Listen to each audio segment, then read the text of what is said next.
Now then people, it's Joe, all Leeds TV, and it is time for your Leeds versus Reading pre-match chat. Before we get into the video, please smash a like, and of course make sure you check out the rest of the lads' content. I myself started the new series Sunday Night Live yesterday, going to be live every Sunday, 7 PM from this day forth. If you haven't already, make sure you check it out. Monday Night Football is no more. It's all about Sunday Night Live. Please make sure you're there next time around and along for the journey. And of course, we'll be doing a live watch along tomorrow. The game is on Sky. It's an away day. I won't be going to the game, so that means that we'll be doing a live watch along. So look out for that link tomorrow and get your notifications on. So, last time out for Leeds United was Luton Town, and of course, we had a last-minute winner from Patrick Bamford. Some give it as an OG. I'm giving it to Pat all day long. The Whites made it 3-3 now. Of course, 6 undefeated, but 3 wins on the bounce. And it's moved Leeds to second in the Sky Bet Championship with a 3-point gap over Preston North End. And of course, tomorrow we can put the pressure on the likes of Preston North End and West Brom because they play on Wednesday night. So fingers crossed we can do that. So, on to the press conference that was today. Bielsa said a few things in terms of injuries.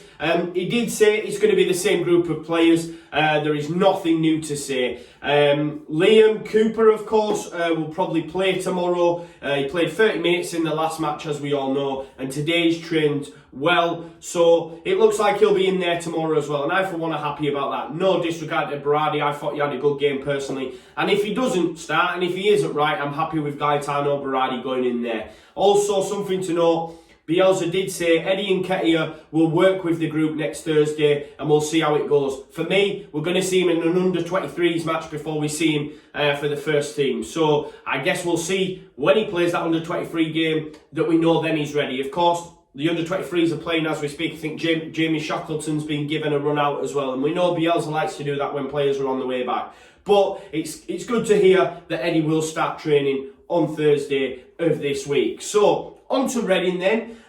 New manager, Mark Bowen. Of course, he appointed himself. Bit of a wild one. He was the sporting director originally. He then decided to employ himself. But let's be honest, it's gone pretty well since he has gone in the door. Historically, he's worked as a coach with the likes of Steve Bruce, but more frequently Mark Hughes. Dinosaur of a manager. Don't really like Mark Hughes. To be honest, don't like Steve Bruce. So he seems to be in that ilk in terms of a coach. I mean, he worked with Mark Hughes at Wales, Blackburn, QPR, and of course Southampton. And listen, Mark Hughes, it always doesn't end good.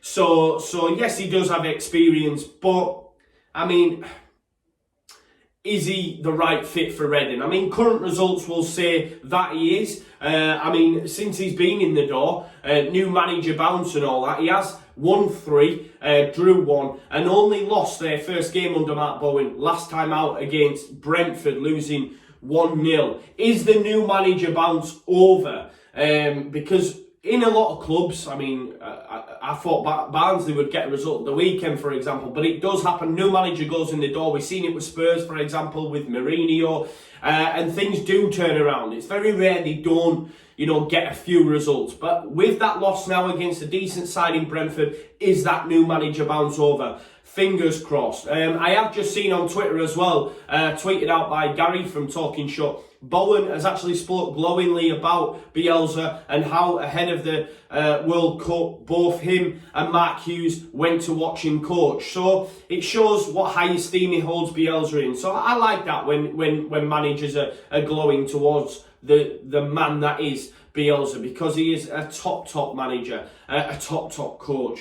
But fingers crossed that new manager bounce is over. In terms of key players for Reading, you've got Ajari, 3 goals and 2 assists from midfield. New signing Puskas. I did want to touch on Puskas. 3 goals scored so far this season. Broke their transfer fee record, by the way, bringing him in from Inter Milan. From between 8 and 10 million euros. But listening to the Second Tier podcast, which I like to do, great podcast, make sure you check them guys out. They seem, is he a bit of a flop? And I think when you're breaking your transfer fee, you're bringing him in, you're expecting a lot, I suppose, like we are with with Costa, for example. But things haven't gone that well for Puskas. I know he did score a bit of a worldie a couple of weeks back. But yeah, 3 goals, is it much of a return? And I, for one, are looking forward to seeing how he does, because he does obviously have a lot of talent. There's a lot of potential there. You don't spend time at Inter Milan. Yes, he spent a lot of time of it on loan. I've even seen that Fenerbahce in the Turkish Super League may be looking at him as well. So that's something to note and a player to watch. But the main one I'm looking forward to seeing is John Swift. We all know about John Swift. He's a top player at this level, and he scored 2 goals and has got 6 assists. Up there with Izzy Brown, for example, in terms of assists. He's a top player at this level, and I do like Liam Moore at the back as well, very experienced at this level. So based on that, I mean, Matt Bowen's obviously done a good job since going in there. I think it was Jose Gomez who got the boot after saving them from relegation last season. If you remember, I think we battered them 3-0 at Reading. It could have been more if Patrick Bamford would have had his shooting boots on. Hopefully he will have his shooting boots on for this game. I do think, personally, the run continues. And I do think we beat Reading. I think we beat them 2-0. I just think we have too much. I think we have too much for most sides in this division. They've come up against a top outfit in Brentford and lost. Is that new manager bounce over? I keep mentioning it, but confidence might be a little bit lower than it was leading up to that game. And look, we need to put the pressure on the likes of West Brom and Preston North End, because they play Wednesday. So yeah, hopefully we can get back, come away from the Medeski Stadium with 3 points. And I am going to go for a Leeds United win, and it is going to be 2-0 with Patrick Bamford getting amongst the goals again. Fingers crossed that can happen. It was short, it was snappy, but I hope you liked it. Please smash a like on the video, share, subscribe, and I'll see you all tomorrow for the live watch along. Leeds